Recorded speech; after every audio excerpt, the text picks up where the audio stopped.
I'm your host, Logan Norris, where you're joining me for Across the Void, Chapter 10. A little party, never killed anybody.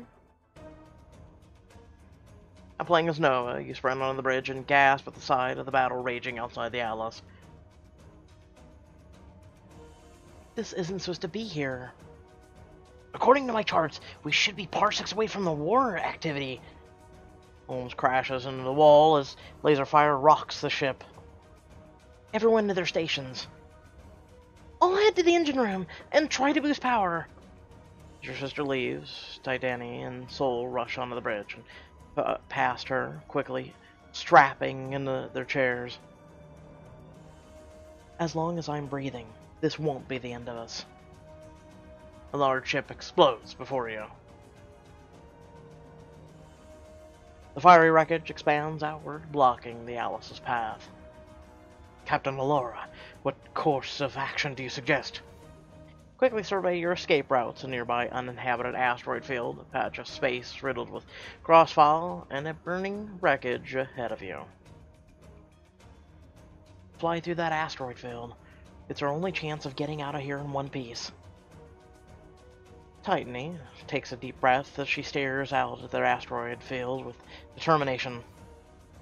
Odds are made for beating, Captain. Follows your command, weaving the Atlas over and around the countless asteroids, spinning mindlessly through space, until one final maneuver shoots your ship safely to the other side. Whew, we made it. Good thing you counted on my ability to fly this glorified disaster with wings. As the Atlas moves away from the asteroid field, Sol runs a diagnostics test. All systems are operating at peak performance. We're almost out of this. Titani, can you boost the speed at all? She examines a panel on her display, her eyes narrow, and she slams a fist against the side of the console. Not possible. Hyperspeed won't be back online for several hours, and we've burned too much fuel making up for lost time since Lectra. Let's try it. An urgent beeping sound emits from your data screen. The homing missile locked on our position. You must have programmed the coordinates for the other ship before it exploded. Oh, one of those is a death sentence. I can jettison the garbage chutes, provide extra targets to intercept it. That's a massive risk. Let me do a spiral dive to confuse its targeting system. Jettison the garbage chutes. Sol's idea is the safest. Empty the chutes. We're doing so now, Captain Allura. You hold your breath as garbage spills out into space behind the Atlas. And the homing missile explodes as it smashes into a large piece of scrap metal. It worked. Nicely done, Sol. The Atlas is my #1 priority. Holmes pops his head up from his navigational charts. I got it! The safest route out of here is the other side of the planet. As he points to the small planet, an idea starts to form. Titani, get us closer to the planet. We can use the gravitational field to boost our speed and slingshot us to the far side. Lining us up. As she angles the controls, the Atlas turns on its side, allowing itself to be pulled into the planet's orbit. It evens out, floating along for a few seconds before Titani punches the controls and the combined speed sends the ship rocketing forward. Now this is my kind of flying. Within moments, the Atlas has raced safely out of the war zone and slowed to a normal pace. Let's hope the rest of our journey is far less eventful. If anyone needs me, keep them away from the bar. That's where I'll be. As Titani leaves and Holmes busies himself with charting a new course, Sol taps his finger on his data screen. Captain Allura, many passengers appear to be in a state of panic. I guess our brush with the war zone didn't go unnoticed. The most effective way to deal with rattled passengers is to often remind them of the true atmosphere the Atlas strives to provide. They need to calm down for once. Something elegant and luxurious. something elegant and luxurious. After all, it's my job to make sure they always feel comfortable. Precisely, Captain Laura. You're the beacon they look to in times like these. Rub your chin contemplatively. Maybe we could throw a party? What a splendid idea. That would certainly take their mind off things. V, let's out a ping. Nova, you're scheduled to meet with Admiral Demos in 3 minutes. I guess I don't have time to put anything together for the party. Not to worry. While you confer with Admiral Demos, I will get to work decorating and preparing the essentials. Sol disappears with a giant grin on his face as you hurry down the corridor to greet Demos. Before you can knock on her door, Admiral Demos steps out to greet you. Captain Laura, you've had quite the busy day. I don't think I've had a moment of peace since I started this job. I can imagine. Thank you for taking the time to meet with me about the inspection. She flashes you a warm smile.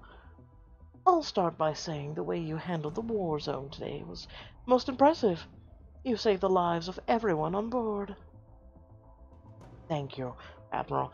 I just acted on instinct. You and your brother seem to have that in common.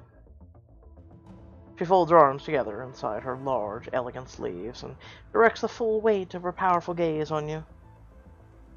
I noticed that the blast doors in the hangar bay are severely damaged. Well, we haven't had a chance to repair those yet. There was a minor explosion. Non-operational blast doors can be extremely dangerous. If one stray torpedo from the battle we just flew through had made it in there, the ship would have been torn apart from the inside. You're right, it would have been ripped. It would have ripped right through the hangar bay into the passenger-designated areas. I'll have to give you a fine for breaking safety protocols. Wow, you did not pass the inspection. I'm sorry. Wait, no I'm not. I understand. We'll fix those as soon as possible. Yeah, if only we had a chance without diamonds. Oh well. Good thing we're not paying out of pocket. She moves to leave, but you call her out. Admiral Demos, what about the Senator? Is her presence a danger to my crew and passengers? I understand your concern, Marshal Laura. Marshal Sentry and I have already increased the range of our radar. Common mercenaries or bounty hunters would need cloaking technology to get past our scanners. So, nothing is getting close to the Atlas without you knowing? We're doing our best to ensure that. The ship's location is also being scrambled, so no one can find us unless we give them the proper codes. Her expression shifts, and she smiles at you with what feels like a genuine respect. In the meantime, I'll be sure to include your heroic actions today in my report as well. But we still failed the inspection. As Nemo strides away, V buzzes around anxiously. We've got serious business to attend to, Nova. Your passengers need to feel the luxuriousness of this party. By dressing it. Virtual closet springs up around you. As the hostess, you set the tone. I've got the outfit that'll take their minds off of war and on you. That's pretty, don't get me wrong. Roaring 20s, flapper fun, and vibrant emerald. Yeah, no thank you. No. It's just a party. I don't need anything custom made. I'm kind of like the Patrick Stewart of, aka Picard of this. An outfit, who gives a shit? I'm here for you if you change your mind. Nope, won't be changing it. When you walk into the lounge, you notice the lack of chatter over the depressing music and the solemn looks of your passengers. Nova, this party is in dire need of a makeover. Maybe Sol could use some help getting things started. You find your brother sitting on one of the couches, talking with Zeke. Sister, This party could really use your magic touch. We'd be happy to help you. Liven things up a bit. Please tell me you can do something about the music. Consider it done. As Siki follows Eos over to the jukebox in the corner, Pax appears at your elbow. What, you don't like dramatic music? Hey, Pax, having fun yet? Dealing with Eos would be better if Sol was serving alcohol instead of fruit juice with chunks in it. No alcohol? Maybe Sol's just warming up. I'm sure Sol put a lot of hard work into this. He always does. Nova, I spent the last 10 minutes picking seeds out of my teeth. Okay, well, I'll talk to Sol. Can you handle the drinks? Of course. I'll track down Corvos, and he'll know what to do. As Pax bounds away, you locate Sol in the center of the room. Above him, a chandelier sprinkles glitter in the air. Ah, that's what I want, glitter in my hair. Captain Allura, come stand with me under the glitter disconcent... Okay, this name. Disconcemper... Oh my god! Disco... Spencer 5000. Try saying that 3 times fast. You stab beneath the chandelier, Sol's sleeve, brushing your arm as you look up at the glitter raining down over your heads like drops of gold. Sol, you've really outdone yourself with all these decorations. I've never seen so many balloons or boas. Sol puts a small, worn handbook, pulls a small, worn handbook out of his jacket.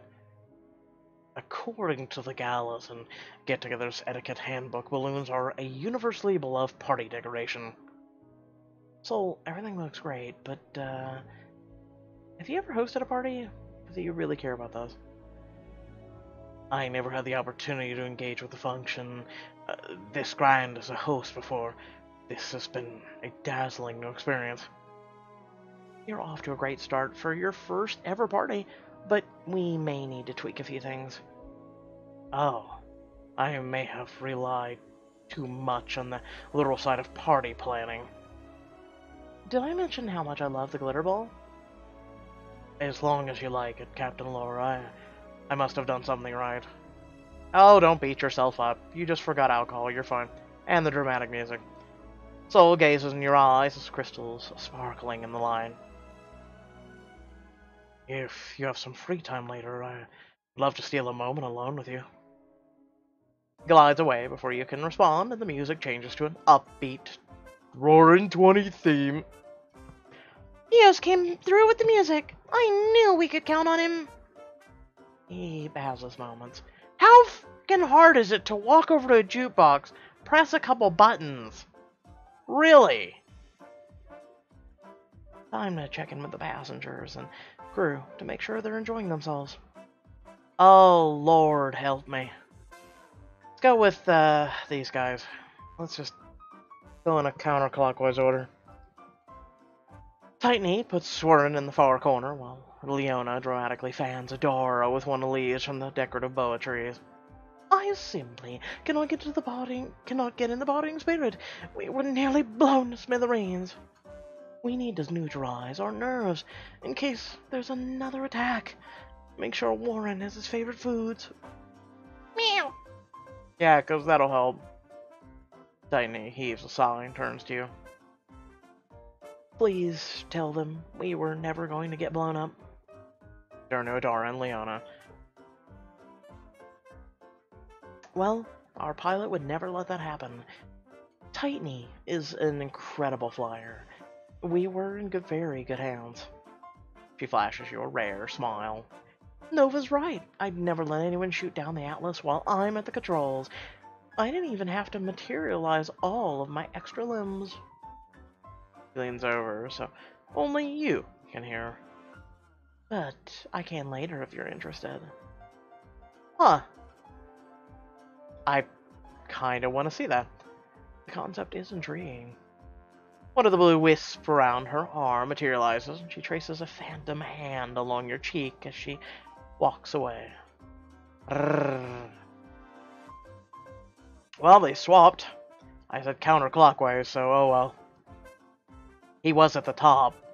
As you near the buffet table, you hear Meridian talking with Lara and Demos about the war. Today was more about surviving the war zone.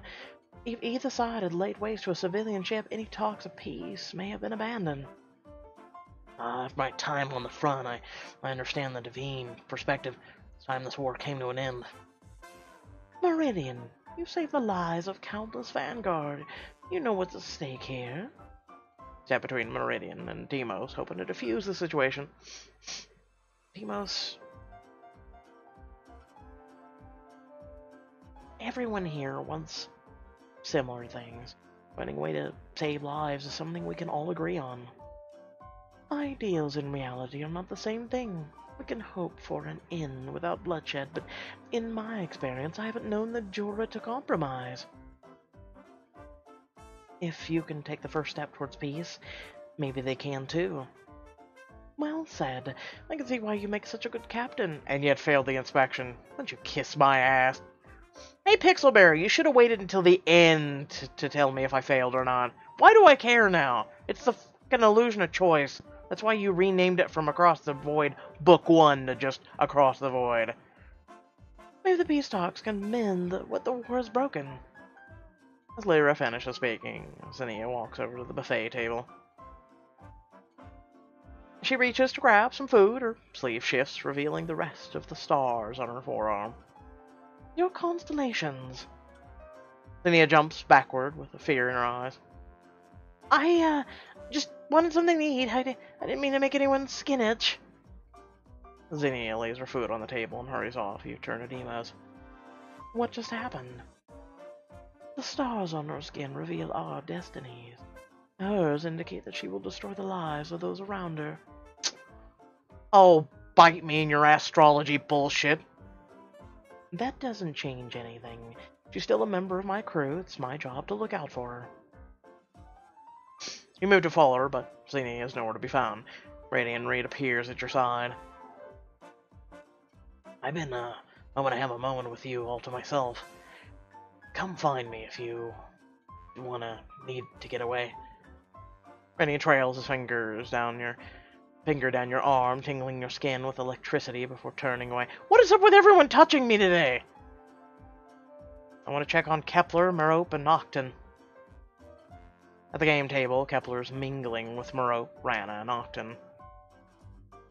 We're playing a game, Cap. Pull up a chair. I know for a fact Shells are Arcana's primary export, Octon. That's ridiculous, Merope. Shells are useless. Pearls are only valuable option. They've been going at it for a good 10 minutes. Maybe a fight'll break out, and I'll finally see some action.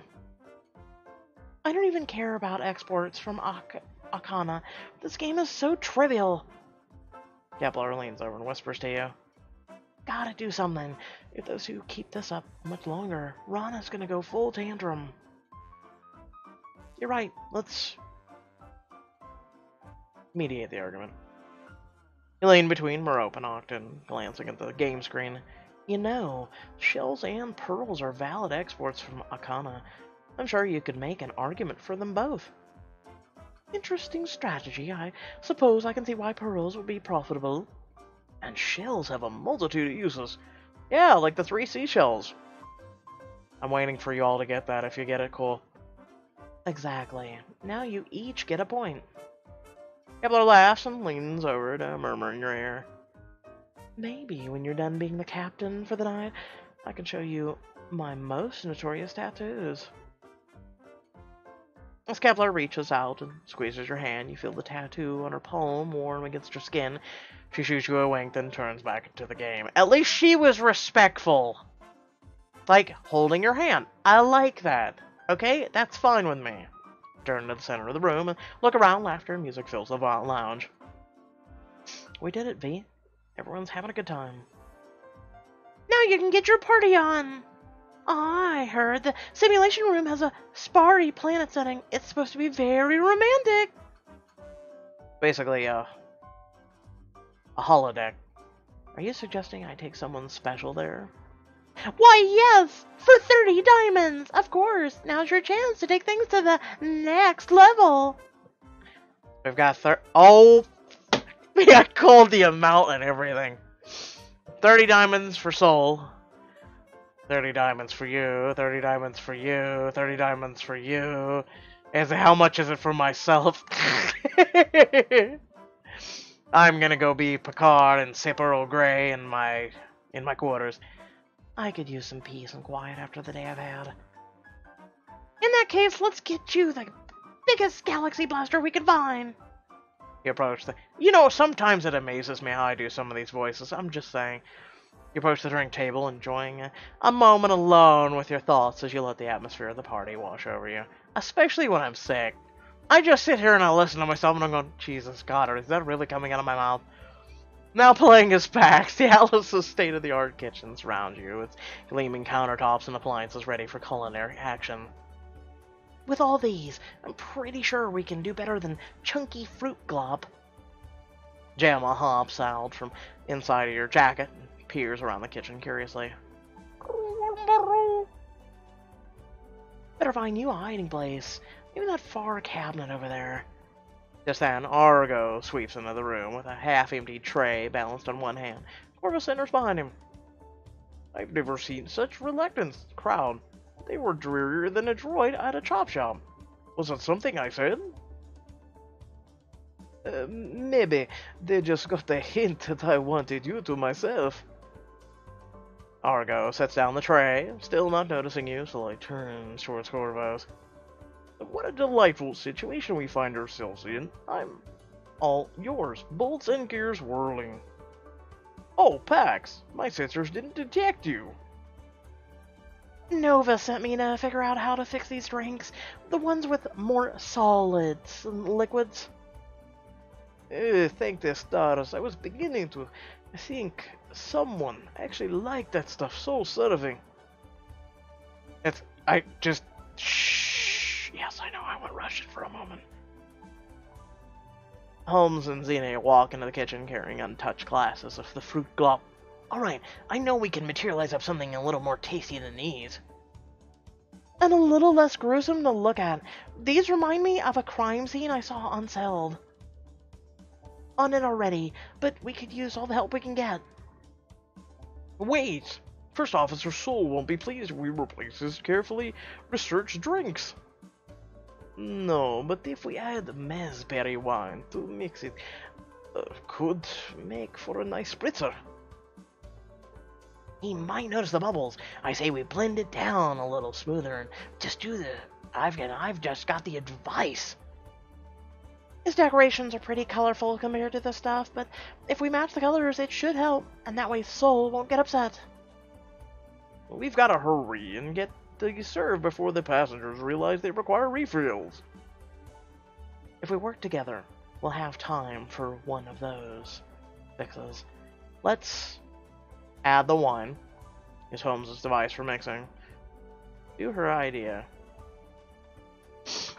This is like we're picking a love interest's tip. Basically, it's PAX.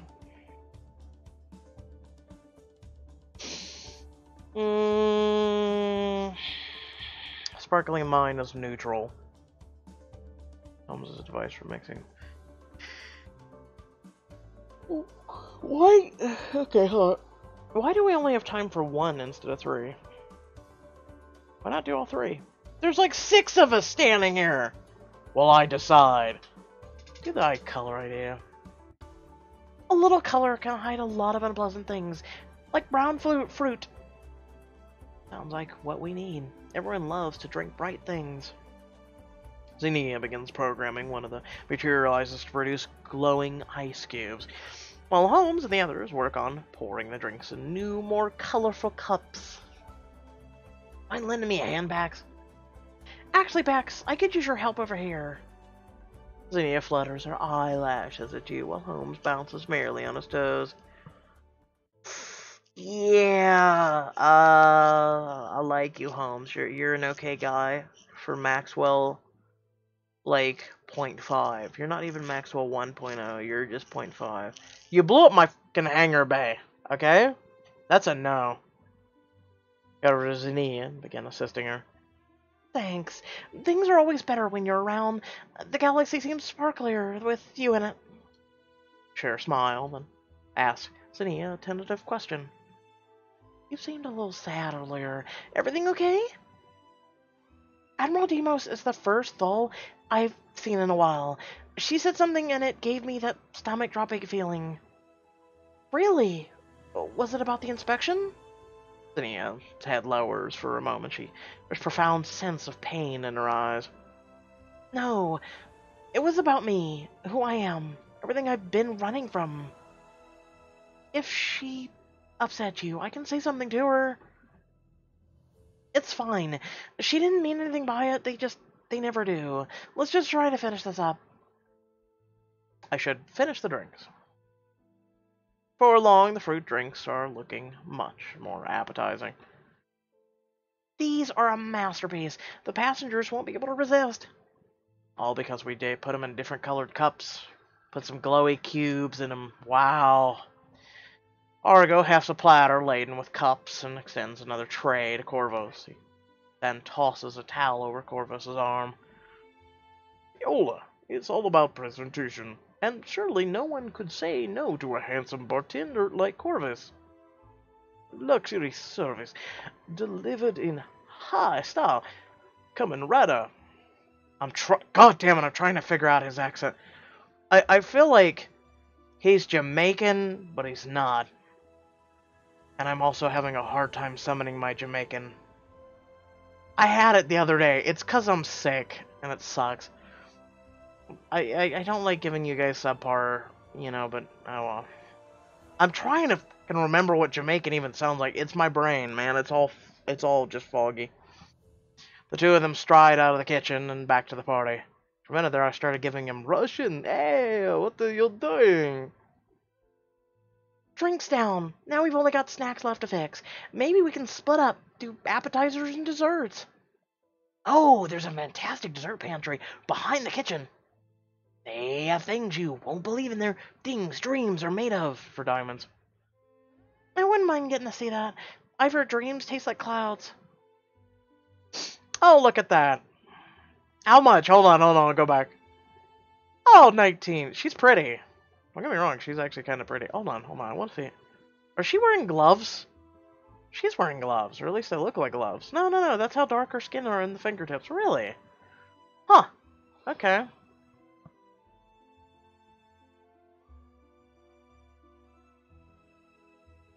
It's interesting looking at her hands. That actually intrigues me.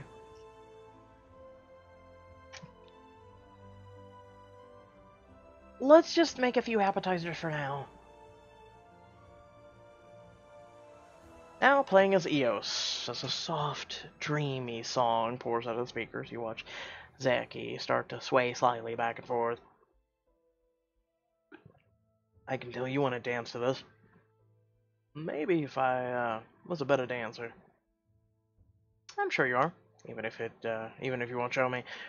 You've always been too shy to show me your moves. Anyone looks bashful next to you, Eos. I accidentally clapped. Eos, what's going on? I don't know. As the lights turn back on, you see a dark hooded figure in the doorway of the lounge.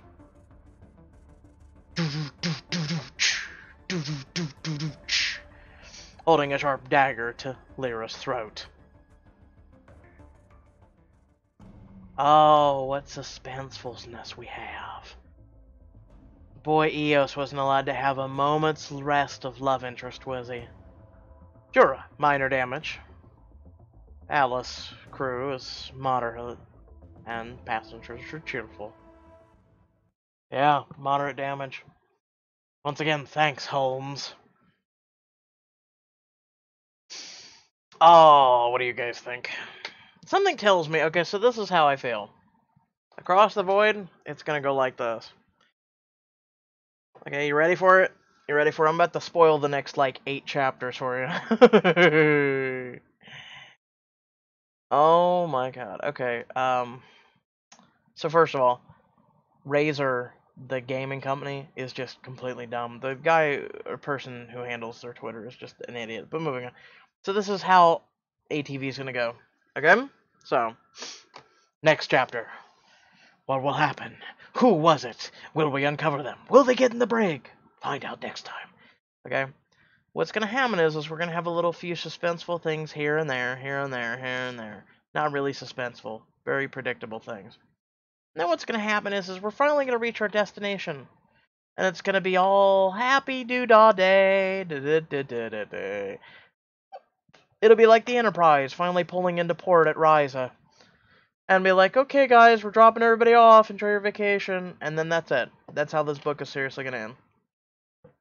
Because as I pointed out, Pixelberry has changed it from being a book 1 in the title to literally just, this is it, just chapters. So you can't tell me they did that on accident. Okay? So, with that being said, yeah, we won't, they had so much potential.